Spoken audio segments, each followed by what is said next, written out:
सभी हो सुखी और सबका भला हो। सभी हो सुखी और सबका भला हो। दुआओं का दिल में यही सिलसिला हो।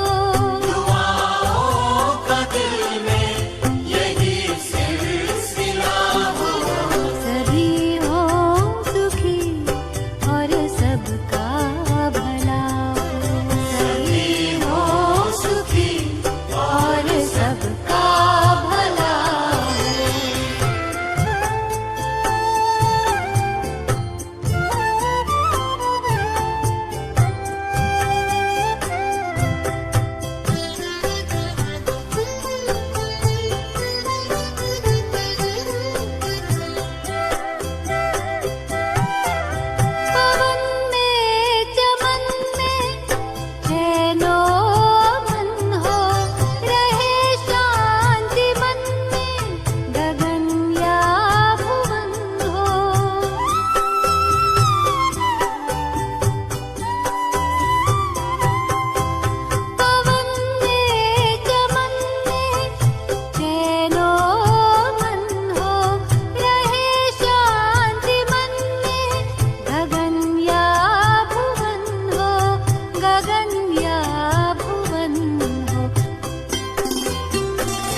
ओम शांति। राजयोग मेडिटेशन कोर्स का आज 5वां दिन है। कल हमने जाना कि सृष्टि मंच पर एक अनादि अविनाशी नाटक चल रहा है, जिस नाटक की अवधि 5000 वर्ष है, जिसमें 4 युग समान है। 1250 वर्ष हर एक युग की अवधि है।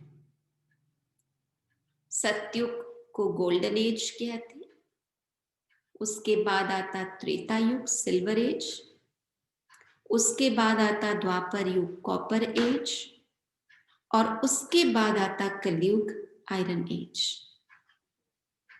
आज का बच्चा बच्चा कहता कि सिस्टर कलयुग चल रहा है, लेकिन जिन्होंने भी परमात्मा का दिव्य ज्ञान को समझा, परमात्मा के अवतरण के रहस्य को समझा, वो कहेंगे कि बहन जी संगम युग चल रहा है।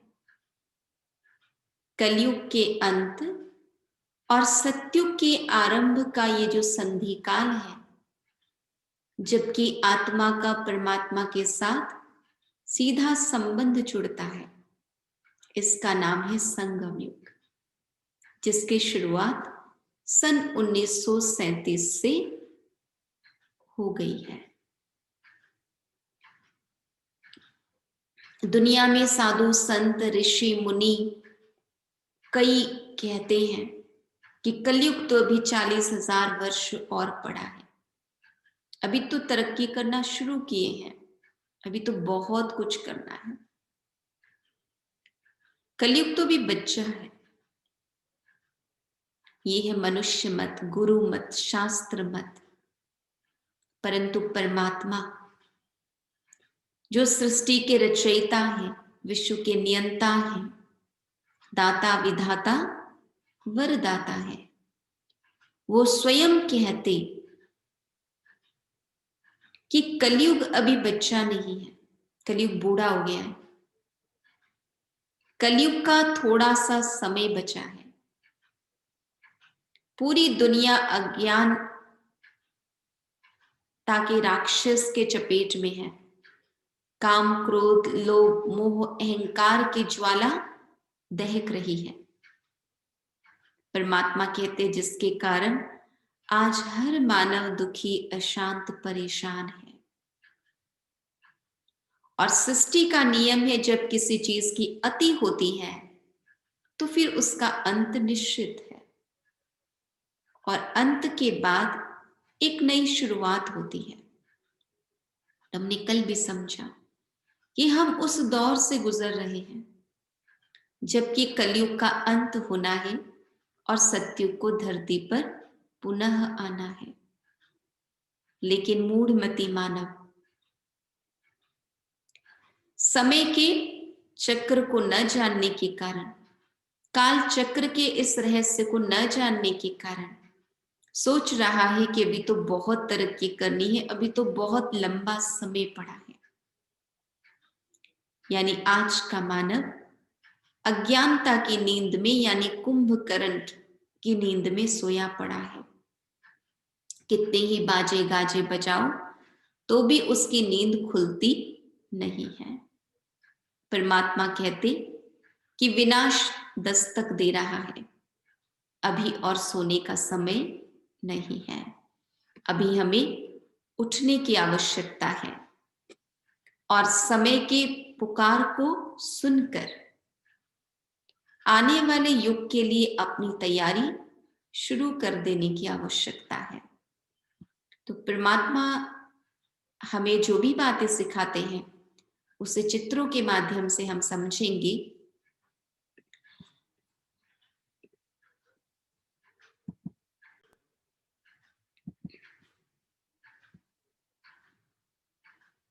तो ये देखिए, यहां बताया कि पूरी दुनिया अधर्म राक्षस के चपेट में है और इंसान कुंभकर्ण की नींद में सोया पड़ा है।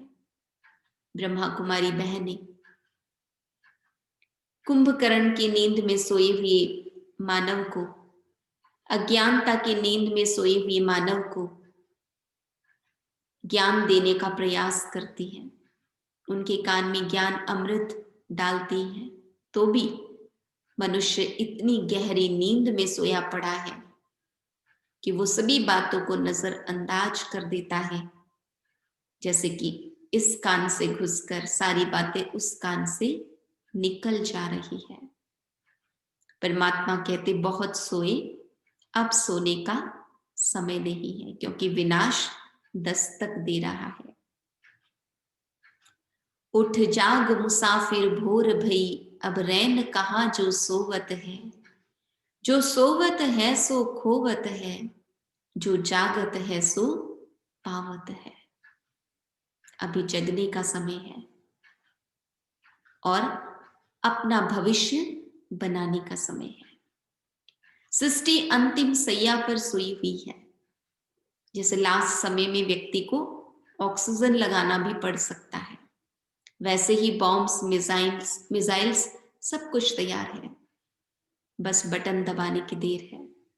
कौन सी घड़ी अंतिम घड़ी हो जाएगी, किस मुहूर्त में तीसरा विश्व युद्ध छिड़ जाएगा, उसका कोई ठिकाना नहीं है। इसलिए परमात्मा कहते समय से पहले हमें अपने आप को तैयार कर लेना है। इस चित्र में उत्थान और पतन की कहानी बताई हुई है। हमने कल समझा कि शुरुआत में जब आत्मा आई तो सतो प्रधान थी। जैसे सीढ़ियों से नीचे उतरते हैं, ऐसे आत्मा इस सृष्टि मंच पर जन्म लेते लेते धीरे धीरे कलाएं, गुण और शक्तियों को खो बैठी है। तो थोड़ा गौर से देखिए, आत्मा सतयुग में सतो प्रधान थी, जबकि सूर्यवंश कहा जाता था, सतयुग कहा जाता था। आत्मा 16 कला संपूर्ण थी, देवता कहलाई जाती थी। पूरे 1250 वर्ष में मात्र 8 जन्म थे, यानी हर जन्म में एवरेज आयु तकरीबन 150 साल की थी, और उसमें भी बुढ़ापे का कोई चिन्ह नहीं हुआ करता था, कोई बीमारी नहीं हुआ करती थी। संपूर्ण सुख, संपूर्ण शांति, संपूर्ण स्वस्थ जीवन जीने का वो समय था। और सतयुग की शुरुआत की आबादी कोई अभी जैसे इतने करोड़ भी नहीं था। परमात्मा कहते सतयुग की शुरुआत में आबादी मात्र 9,16,108 थी। अब आप सोचिए, 9,16,108 सतयुग की शुरुआत वाली आत्माएं कौन होंगी। अब भगवान तो पार्शियलिटी नहीं करते हैं कि भी आप आना, आप नहीं आना, चलो आप आ जाना, चलो आप नहीं आना। परमात्मा ने सबको आने की छुट्टी दी है, परंतु जो अपने जीवन में दैवी गुणों को धारण करेंगे, अवगुणों का त्याग करेंगे, अच्छे संस्कारों को अपने अंदर भरेंगे, वही आने वाली सतयुग की दुनिया में आ सकेंगे। क्योंकि आने वाली सतयुग की दुनिया संपूर्ण निर्विकारी दुनिया होगी, संपूर्ण पवित्र दुनिया होगी, धर्म, शांति, नीति, नियम की दुनिया होगी। तो जो अभी परमात्मा के द्वारा दिए गए मर्यादाओं का, श्रीमत का पालन कर अपने जीवन को इतना ऊंच बनाएंगे, वही वहां पर आ सकेंगे। तो ये होता है 1250 वर्ष गोल्डन एज का समय। श्री राधे कृष्ण, राजकुमार, राजकुमारी स्वयंवर के बाद श्री नारायण, श्री लक्ष्मी। उसके बाद आता है त्रेता युग, जिसको सिल्वर एज कहते हैं, राम सीता की दुनिया, जिन्हें मर्यादा पुरुषोत्तम कहा हुआ है। त्रेता में 14 कला, सतयुग में 16, त्रेता में 14। सतयुग में सूर्यवंश, त्रेता में चंद्रवंश, क्योंकि चंद्रमा में कला घटती बढ़ती है, इसलिए चंद्र। आप वैसे भी देख लीजिए, श्री राम के नाम के साथ चंद्र जोड़ा गया, रामचंद्र। और नारायण जी के नाम को सत्य या सूर्य से जोड़ा जाता है, सत्य नारायण या सूर्य नारायण। तो दुनिया में भी जो नाम प्रचलित है, जो शब्द प्रचलित है, उसमें भी कहीं ना कहीं ज्ञान समाया हुआ है, परंतु इन बातों की समझ हमें तब तक नहीं मिल पाती है जब तक परमात्मा स्वयं धरती पर आकर उन बातों का स्पष्टीकरण हमें नहीं देते हैं।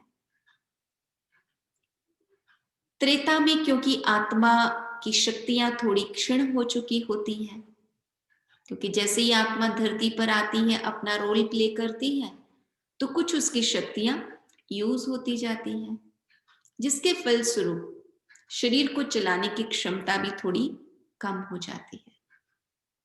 1250 वर्ष में त्रेता युग में आत्मा 12 जन्म लेती है,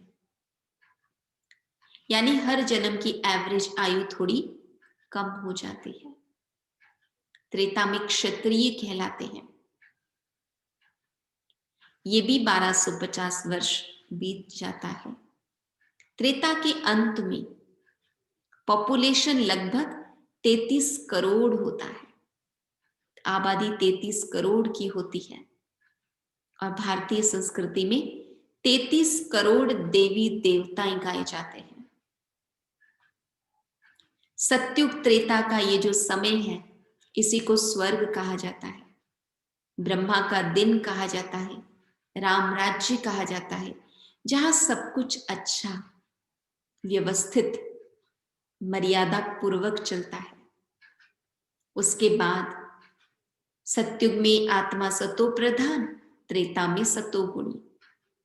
उसके बाद बहुत भारी गिरावट होता है। आत्मा जो कि सत्युग और त्रेता में नेचुरली सोल कॉन्शियस थी, शरीर लिया, रोल प्ले किया, शरीर छोड़ा, फिर दूसरा शरीर लिया, फिर तीसरा लिया। इस प्रोसेस में आत्मा धीरे धीरे बॉडी कॉन्शियस बन जाती है, देह अभिमानी बन जाती है, जिसके फलस्वरूप काम, क्रोध, लोभ, मोह, अहंकार के वशीभूत होती है।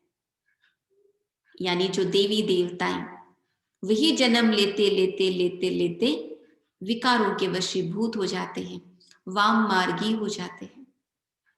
तो द्वापर में जैसे ही आत्मा विकारों के वशीभूत होती है, तो उसका नतीजा होता है दुख और अशांति।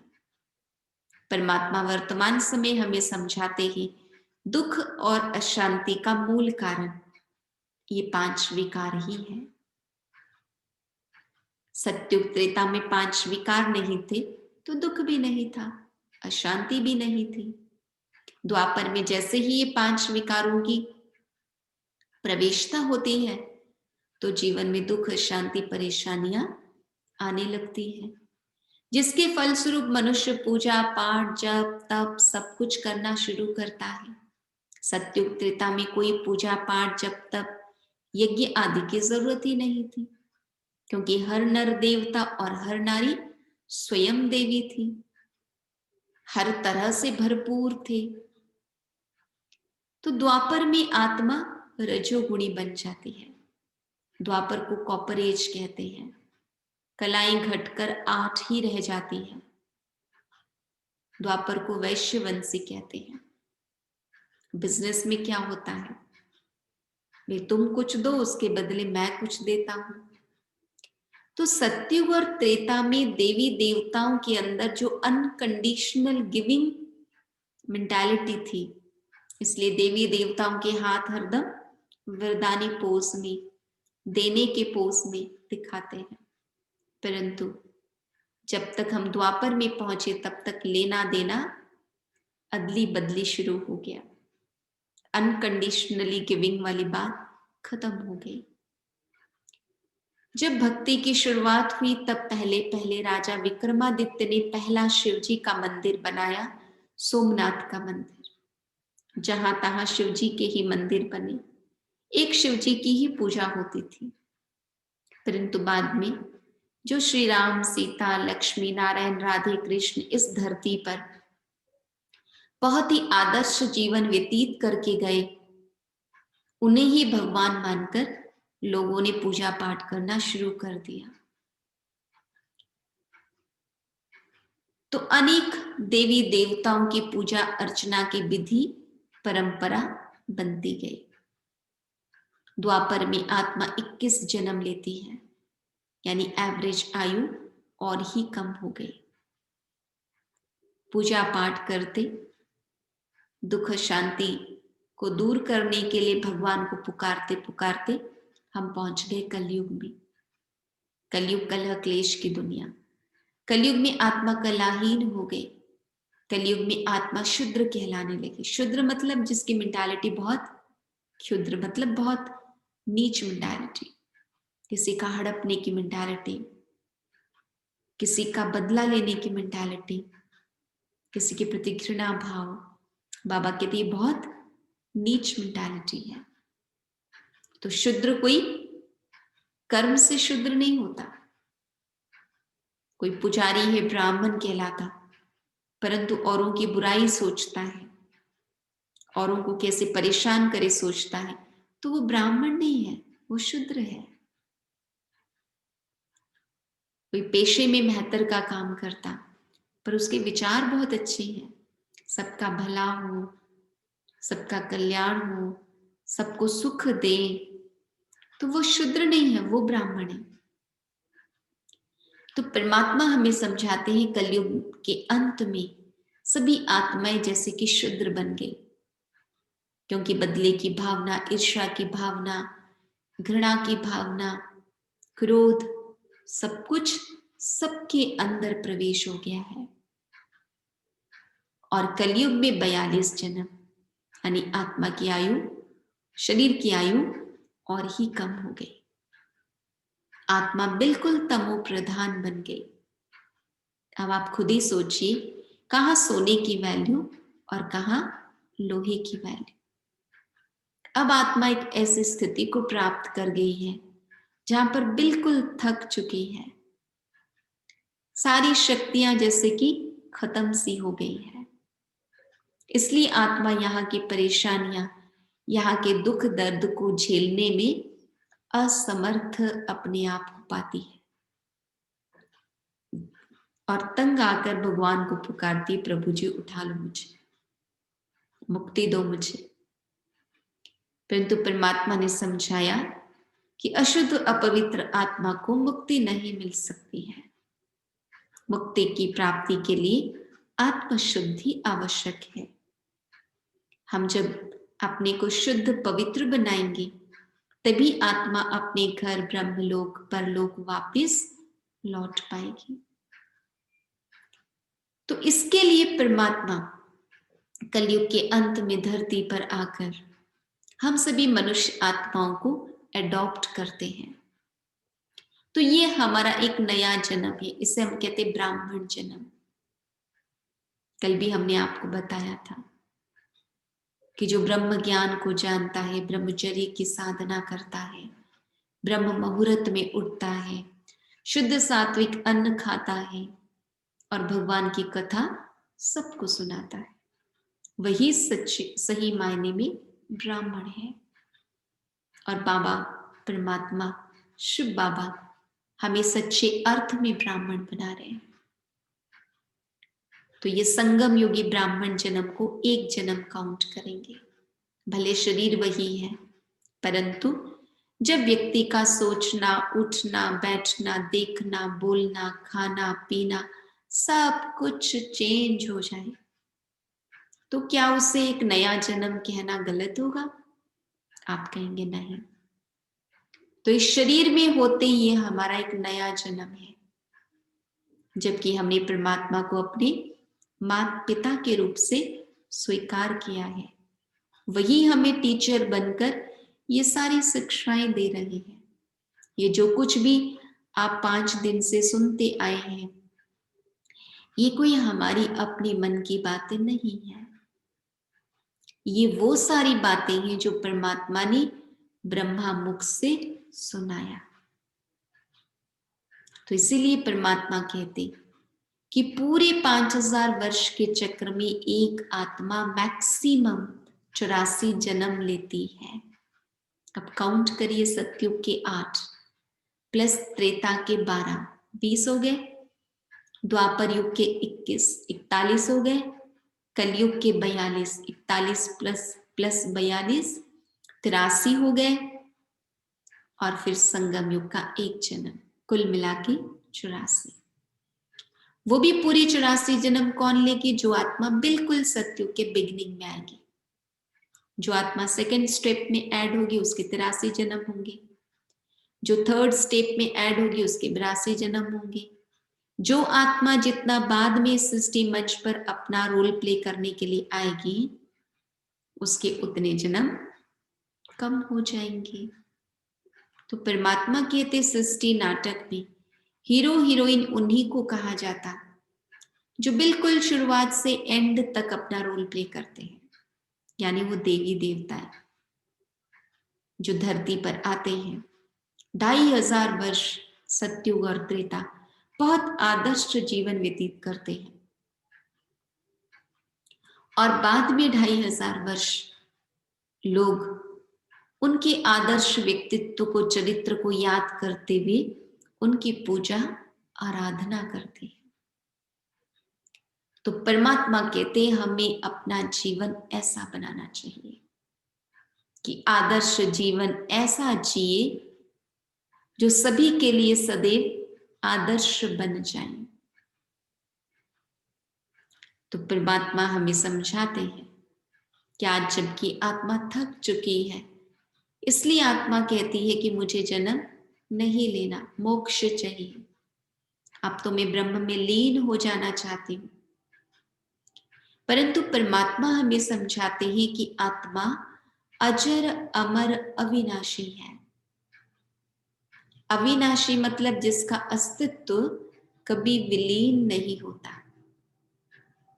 तो आत्मा कभी जाके ब्रह्म में लीन हो जाए ऐसा नहीं होता। आत्मा ब्रह्मलोक लौटती अवश्य है, लेकिन उसका अस्तित्व एज इट इज बना रहता है। और फिर जब उसका समय आता है, आत्मा पुनः इस सृष्टि मंच पर अपना पाठ बजाने के लिए चली आती है। तो परमात्मा कहते हैं ये कलयुग के अंतिम समय में पॉपुलेशन एक्सप्लोजन हो गया है। आबादी इतनी हो गई है कि आज रिसोर्सेस कम पड़ रहे हैं। इतने साधु संत सम्मेलन आदि हो रहे हैं, फिर भी पापाचार, दुराचार, अन्याय, अत्याचार बढ़ता ही जा रहा है। तो ऐसे समय को ही नर्क कहा जाता है, जबकि असत्य, अधर्म, अन्याय का बोलबाला है। दिन दहाड़े लोग गलत कर्म करने के लिए पीछे नहीं हट रहे हैं। तो परमात्मा हमें पूरे 84 जन्मों का राज समझाते हैं। तो हमारा ये लक्ष्य होना चाहिए कि हम इस सृष्टि नाटक में हीरो हीरोइन बने, यानी पूरे 84 जन्म ले, यानी बिल्कुल सत्युग की शुरुआत में आने के लिए अपने आप को योग्य बनाए। तो देखिए शॉर्ट में बताया है, सत्युग गोल्डन एज, त्रेता सिल्वर, द्वापर कॉपर, कलयुग आयरन। चारों ही युग इक्वली डिवाइडेड 1250 ईयर्स। सत्युग सतो प्रधान आत्मा होती है, त्रेता में सतो, द्वापर में रजो प्रधान और कलयुग में तमो प्रधान। सत्युग में 16 कलाएं, त्रेता में 14 कलाएं, द्वापर में 8 कलाएं और कलयुग में 0 कला, 9 कला। सत्युग में देवता कहलाते हैं, त्रेता में क्षत्रिय, द्वापर में वैश्य और कलयुग में शूद्र। सत्युग के 1250 वर्ष में 8 जन्म, त्रेता में 12 जन्म, द्वापर में 21 जन्म और कलयुग में 42 जन्म। परमात्मा कहते अभी संगम पर 1 जन्म। गोल्डन, सिल्वर, कॉपर, आयरन के कंपैरिजन में हम संगम को कहेंगे diamond age, the most valuable. जबकि आत्मा का परमात्मा के साथ डायरेक्ट मिलन होता है। आत्मा को परमात्मा की शिक्षाएं डायरेक्ट प्राप्त होती है। आत्मा को परमात्मा की पालना डायरेक्ट मिलती है। तो ऐसे समय के महत्व को जानकर जो परमात्मा की पालना और परमात्मा की शिक्षाओं के पात्र बन जाते हैं, वो अपना भविष्य भाग्य बहुत ऊंचा बना लेते हैं। यहाँ पर एक बहुत और रहस्य युक्त बात जो परमात्मा ने हमें समझाया वो ये कि आत्मा 84 लाख योनियां धारण नहीं करती है। भारत में अनेकानेक मत है और बहुत से लोग ऐसा विश्वास करते हैं कि इंसान अपने जीवन काल में जैसा कर्म करता है उसी के आधार पर उसे अपना भविष्य जन्म कुत्ता, बिल्ली, गाय, भैंस, गधा, बकरी के रूप में प्राप्त होता है। लेकिन परमात्मा हमें समझाते हैं कि कहीं पर यदि आप आम का बीज बोएंगे तो वहां आम का ही पेड़ लगेगा और उसमें आम ही आएंगे। कहीं पे आपने केला बोया तो केले का वृक्ष ही आएगा और उसमें केला ही लगेगा। ऐसा नहीं हो सकता कि आपने आम का बीज बोया और उसमें केले आने लगे, असंभव है। मिट्टी वही है, वही पानी, वही हवा उसको प्राप्त होती है, फिर भी जहां पर जो बीज डाला जाता है वहां पर वही वृक्ष पनपता है। वैसे ही परमात्मा कहते कि सृष्टि में भले जीव जंतु कीट पतंग 84 लाख प्रकार की होंगी, परंतु मनुष्य कोई 84 लाख योनियां धारण करता है, ऐसा नहीं है। मनुष्य आत्मा अपने देह को त्याग करने के बाद अपने निर्धारित समय में पुनः एक मानव शरीर ही प्राप्त करती है। तो अपने कर्मों के फल स्वरूप तय हो जाता है कि ये आत्मा किस गर्भ में जाकर प्रवेश करेगी और उसके अनुसार आत्मा निर्धारित गर्भ में प्रवेश करती है और पुनः मनुष्य जन्म लेकर अपना रोल प्ले करती है।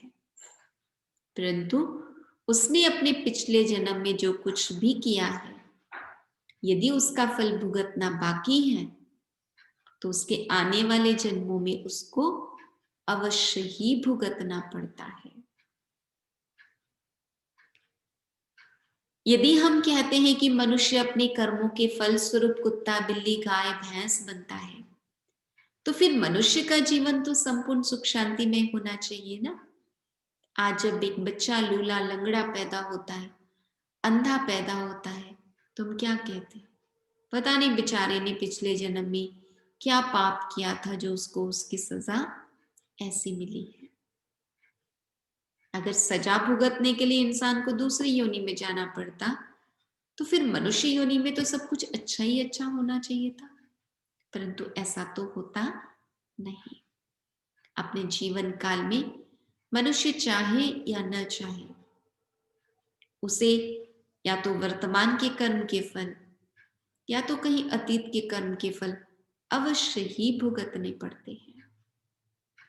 तो परमात्मा हमें बताते हैं कि मनुष्य आत्मा का पुनर्जन्म मनुष्य के रूप में ही होता है। परंतु हाँ, कुत्ते हैं जो डनलप गद्दी पे सोते हैं, एसी कार में घूमते हैं, उनका मालिक इतने अच्छे से उनकी परवरिश करता है। और इंसान है जो इंसान के फेंके हुए जूठे पत्तल में बचा कुचा जो भी उसमें लगा है उसी को खाकर अपना गुजारा कर रहा है। तो वो कुत्ता तो नहीं बना, परंतु कुत्ते के जीवन जी रहा है। एक कुली भाई पूरा जीवन गधे की तरह सामान ही ढोते फिरता है, तो गधा नहीं बना, परंतु जैसे कि गधे का जीवन जी रहा है। ये है कर्म का फल। इसलिए हमें ये डरने की आवश्यकता नहीं है कि हम गलत करें तो कुछ और बन जाएंगे, मनुष्य जन्म हमें नहीं मिलेगा। नहीं, आज एक कुत्ते को यदि कोई लात मारे, थोड़ा धुतकारे, तो कुत्ते के अंदर वो सेंस नहीं है कि उसको बहुत ज्यादा बुरा लग जाए। ठीक है, उसको भी समझ में आता है कि मुझे पसंद नहीं करते हैं। परंतु यदि इंसान को धुतकारा जाए, इंसान को कोई लात मारे, तो उससे जो मेंटली दुख होता है, उसके अंदर जो रियलाइजेशन पावर है, वो किसी अन्य योनि की प्राणी में नहीं है। इसलिए मनुष्य होकर दुख भुगतना, मनुष्य होकर कर्मों का फल भुगतना बहुत बड़ी बात हो जाती है। इसलिए परमात्मा कहते मनुष्य जन्म तो पाना ही है, लेकिन हम धनी परिवार में जन्म लेंगे, गरीब परिवार में जन्म लेंगे, एक स्वस्थ शरीर मिलेगा या बचपन से बीमार शरीर मिलेगा, बहुत इंटेलिजेंट पैदा होंगे, डल हेडेड पैदा होंगे, भाई शरीर बिल्कुल स्वस्थ तंदुरुस्त, सारे अंग ठीक ठाक होगा, या अंधे बहरे बनेंगे। ये सब कुछ हमारे कर्म के फल पर निर्भर करता है। इसलिए परमात्मा कहते हमें बहुत सोच समझकर हर एक कर्म करना चाहिए। यदि कोई भी कर्म करने से पहले हम उसके भविष्य परिणाम को देखने का प्रयास करें कि ये जो मैं कर्म करने की सोच रहा हूं, इसका परिणाम ये निकलेगा, और अगर मैं कुछ ऐसा करूं तो इसका परिणाम ऐसा निकलेगा। अगर दुरानदेशी बनकर हम उसके भविष्य परिणाम को सोच सकते हैं, तो हमें अपने आप स्पष्ट हो जाएगा कि हमें क्या करना चाहिए, और बहुत सारी गलतियों से हम अपने आप को छुटकारा दिला सकते हैं। इसलिए परमात्मा हमारे अंदर की सारी भ्रांतियों को दूर कर हमें सत्य और श्रेष्ठ ज्ञान देते हैं, जिसके आधार पर हम अपने जीवन में सकारात्मक परिवर्तन ला सके।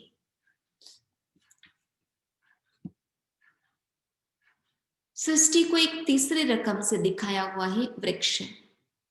एक तो हमने देखा चक्र के रूप में, दूसरा हमने देखा सीढ़ी के रूप में, अब तीसरा यहां दिखाया है कल्प वृक्ष।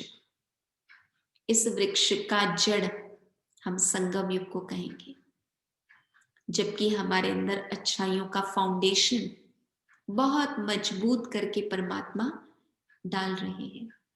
अभी हमारे पास ऑप्शन है, हम झूठ बोल सकते हैं, चोरी कर सकते हैं, औरों का दिल दुखा सकते हैं, लेकिन शिव बाबा हमें बार बार बार बार अवेयर करा रहे हैं क्या करना है, क्या नहीं करना है,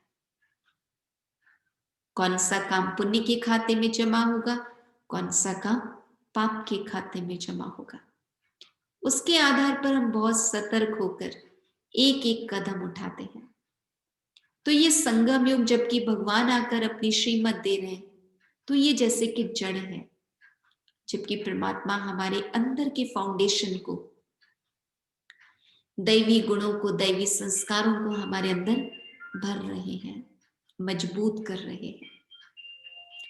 और इसी के आधार पर दो युग चलेंगे, सत्युग और त्रेता युग। इसको वृक्ष का तना दिखाया, जैसे तना एक हिस्सा होता है, वैसे ही सत्युग त्रेता में एक धर्म, एक जाति, एक मत, एक भाषा, एक कुल, एक राज्य। इसको अद्वैत मतवाद कहते हैं, जहां किसी भी तरह का मतभेद नहीं होगा। उसके बाद जब हम द्वापर में पहुंचते हैं, पहले ही आपको बताया कि अधर्म अन्याय का मार्ग हमने पकड़ा, तब बहुत सारे धर्म पिताएं इस धरती पर आए। आज से लगभग 2500 वर्ष पूर्व सर्वप्रथम इब्राहिम आए, इस्लाम धर्म स्थापन किया। तो जैसे कि तने से एक शाखा निकली, जिन्होंने भी उस धर्म को फॉलो किया, वो जैसे कि उस शाखा के पत्ते, फूल, फल, कुछ भी कह लीजिए। उसके कुछ वर्ष के बाद 250 50 वर्ष के बाद, यानी 2250 वर्ष पूर्व गौतम बुद्ध आए। तो जैसे वृक्ष की वृद्धि होती है तो एक शाखा इधर, फिर एक शाखा इधर, फिर एक शाखा इधर, फिर एक शाखा इधर। तो ऐसे ही पहले इस्लाम धर्म, उसके बाद बौद्ध धर्म, उसके बाद क्रिश्चियन धर्म, उसके बाद संन्यास धर्म, उसके बाद मुस्लिम धर्म, उसके बाद सिख धर्म। ऐसे अनेक धर्म पिताएं आए, अपना अपना धर्म स्थापन किया, अपनी अपनी धर्म प्रचार की वाणी लोगों को सुनाया, जिसके कारण काफी हद तक इंसान भटकने से बच गया, गुमराह होने से बच गया। लेकिन समय की गति, सृष्टि नाटक का चक्र फिरता ही गया, फिरता ही गया, और आत्मा धीरे धीरे पतित बनती गई, कलाएं क्षीण होती गई, सतो प्रधान से तमो प्रधान बनती चली गई। अब एक ऐसा समय है जहां अनेक भाषाएं, अनेक धर्म, अनेक मत, अनेक राज्य, अनेक भाषाएं। परमात्मा कहते अब इसका अंत होना है। जो सत्युग में श्री कृष्ण थे, वही आत्मा जन्म लेते लेते लेते लेते अंतिम जन्म में दादा लेखराज के रूप में जन्म लेते हैं, जिनके तन को परमात्मा अपने माध्यम के रूप से चुनते हैं और उनका कर्तव्यवाचक नाम रखते हैं प्रजापिता ब्रह्मा। तो जैसे एक माँ अपने बच्चों को जन्म देती है, वैसे परमात्मा का दिव्य ज्ञान ब्रह्मा मुख से सुनकर हम सभी बच्चों का दिव्य जन्म हुआ है। इसलिए हम अपने आप को ब्रह्मा कुमार, ब्रह्मा कुमारी कहते हैं, प्रजापिता ब्रह्मा के संतान। शिव के संतान तो आत्मा है ही, लेकिन जबकि अभी ब्राह्मण है, परमात्मा ने अडॉप्ट किया है ब्रह्मा जी के द्वारा, तो हम अपने आप को ब्रह्मा कुमार, ब्रह्मा कुमारी कहते हैं। शिववंशी हैं, परंतु ब्रह्मा कुमार, ब्रह्मा कुमारी है। तो इस वृक्ष को परमात्मा एक बनियन ट्री के साथ कंपेयर करते हैं। जैसे आपने देखा होगा कई स्थान पर बनियन ट्री होते हैं, जिसके जो ब्रांचेस होते हैं वो भी जमीन को टच करके जड़ की रीति से जड़ का काम करती है। और कई बार तो कई स्थानों में वो वृक्ष का विस्तार इतना लंबा चौड़ा होता है, एकड़ एकड़ जमीन फैला हुआ होता है, और वो सभी शाखाएं मिट्टी को स्पर्श करके वो भी एक जड़ का काम कर रही होती है। तो पता ही नहीं पड़ता इस वृक्ष का ओरिजिनल जड़ कौन सा है। तो वैसे ही परमात्मा कहते, एक तो बनियन ट्री, वट वृक्ष की आयु बहुत लंबी होती है।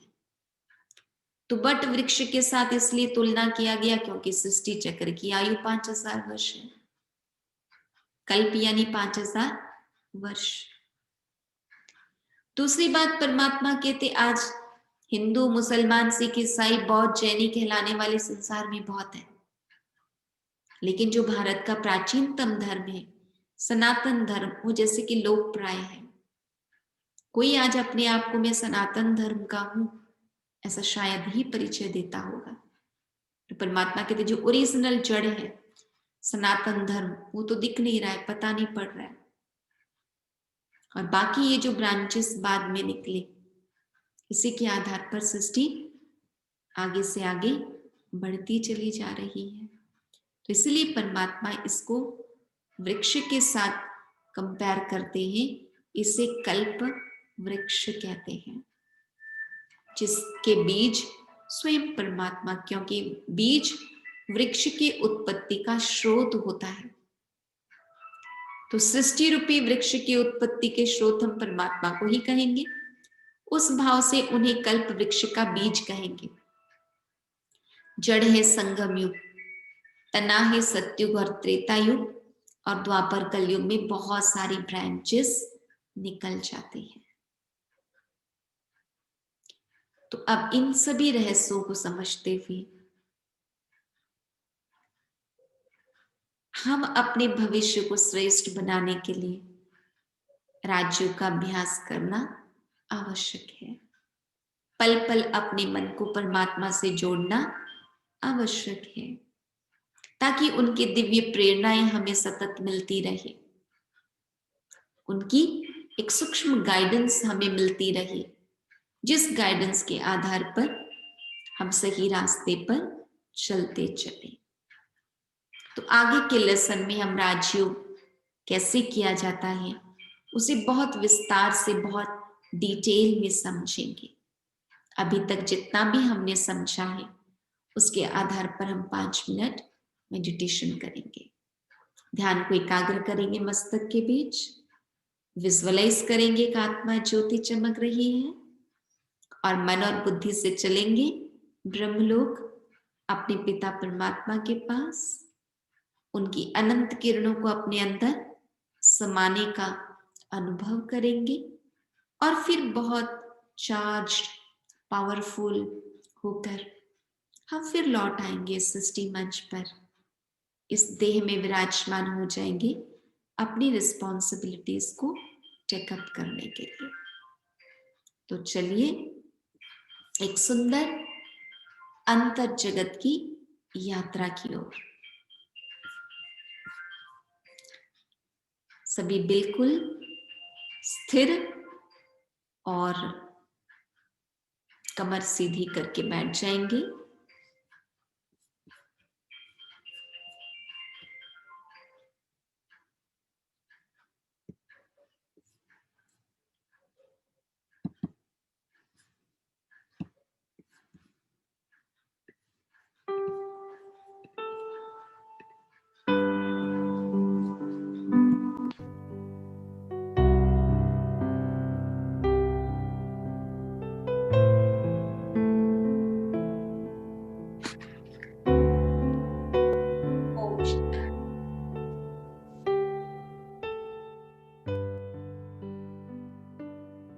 कुछ देर के लिए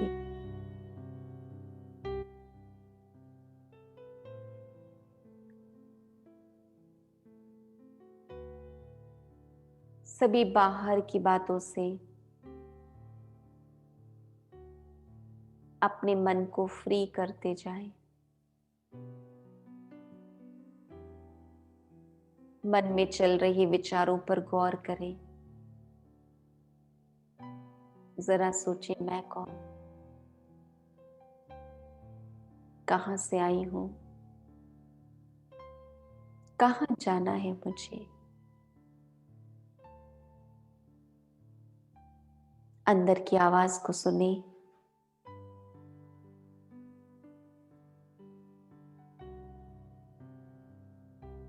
इस विनाशी शरीर के अंदर मैं एक अविनाशी शक्ति हूं।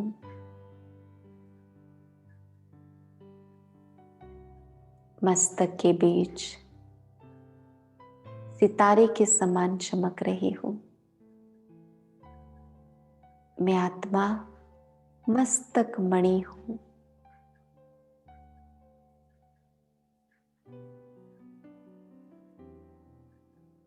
बुद्धि रूपी नेत्र से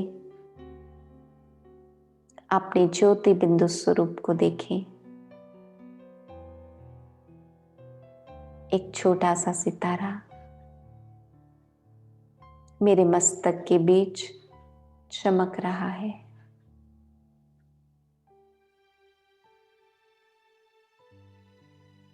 मैं आत्मा इस सृष्टि मंच पर अभिनेता हूं।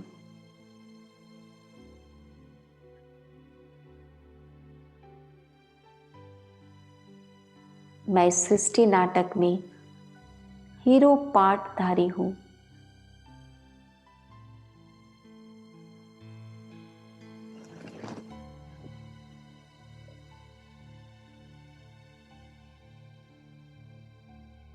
अब चक्र पूरा होने को आया। मुझे वापस अपने पिता परमात्मा शिव बाबा के पास लौटना है।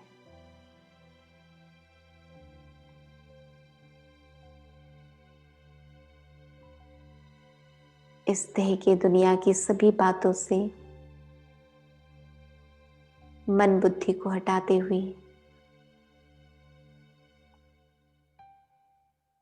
नीले आसमान को पार कर सुनहरे लाल प्रकाश की दुनिया में पहुंच जाएं।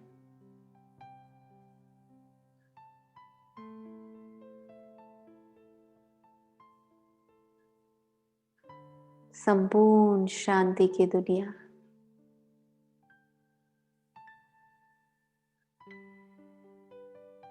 दिव्य प्रकाश। परमात्मा अपनी अनंत आभा को बिखेरते हुए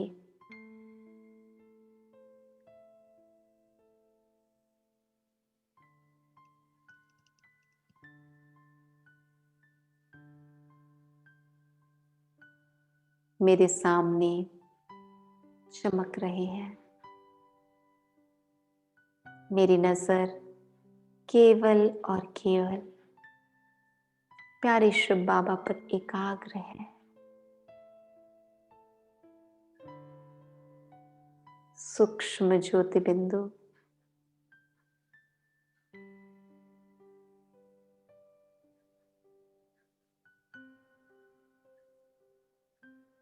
उनकी अनंत किरणें चारों ओर बिखर रही है।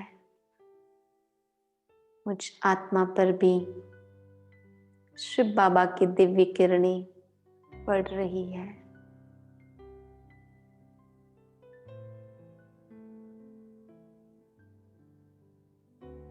मेरा मन खुशी में गदगद होता जा रहा है। प्यारे बाबा, आपने ही मुझे याद दिलाया कि मैं सतयुग में देवी और देवता के रूप में इसी धरती पर मैंने पाठ बजाया।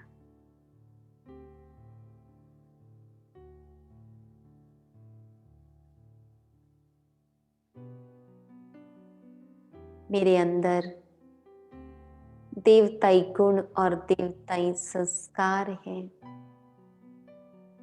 बाबा, आपने ही मुझे ये एहसास दिलाया।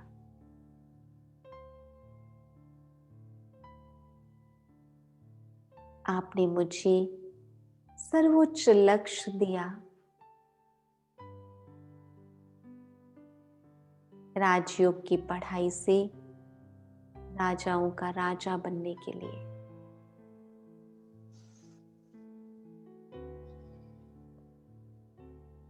मैं कितनी न सौभाग्यशाली हूं।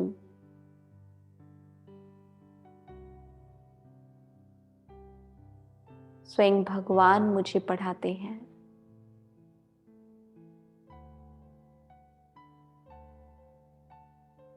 महसूस करें, परमात्मा की दिव्य किरणें मुझ आत्मा में समाती जा रही है।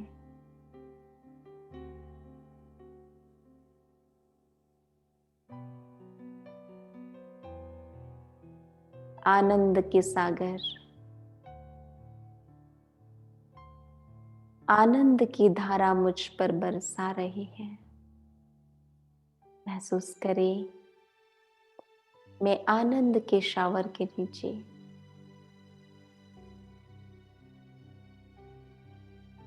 आनंद की धारा निरंतर मुझ पर प्रवाहित हो रही है।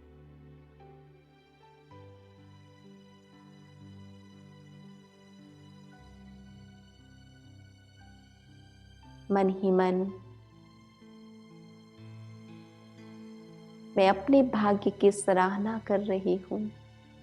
वाह मेरा भाग्य, वाह।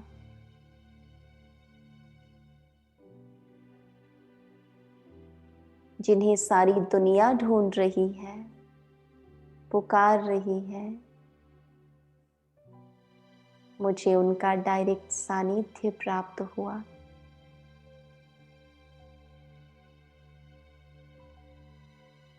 उनकी दिव्य किरणें मुझ पर बरस रही हैं।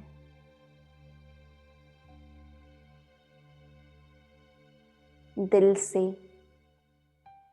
उस परम शक्ति का धन्यवाद करें। बाबा,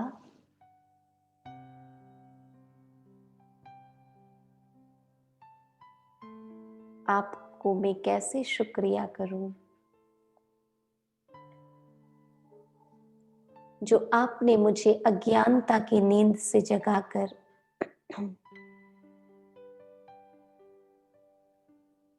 समय का ज्ञान देकर जागरूक कर दिया।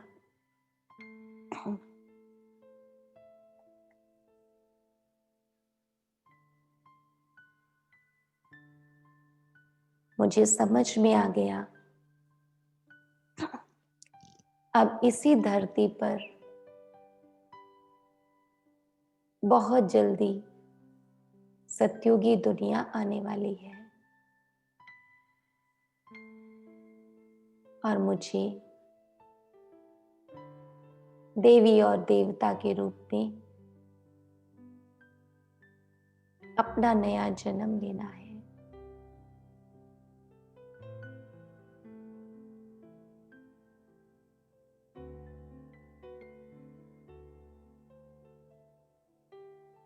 मैं देव कुल की आत्मा हूं।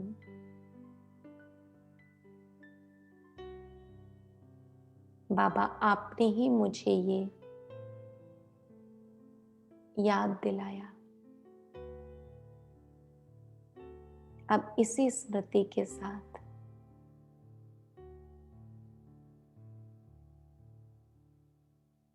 धरती पर लौट आए। आत्मा ज्योति निराकार परम धाम से नीचे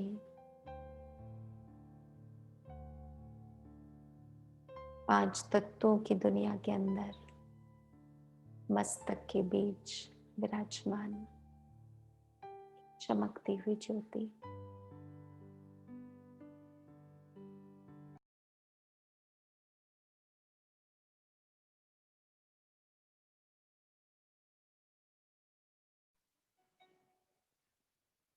आनंदमय स्थिति में असीम आनंद की अनुभूति कर रही है। मेरा मन आनंद से गदगद हो रहा है।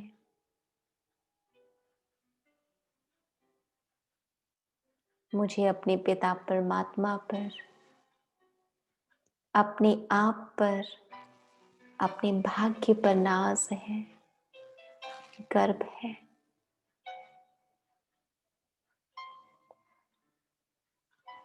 और यही आनंद की अवस्था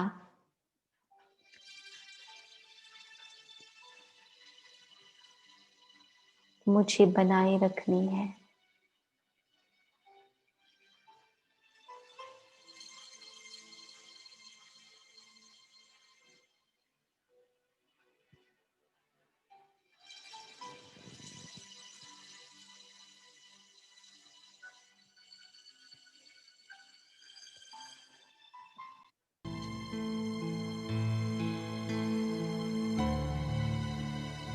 ओम शांति।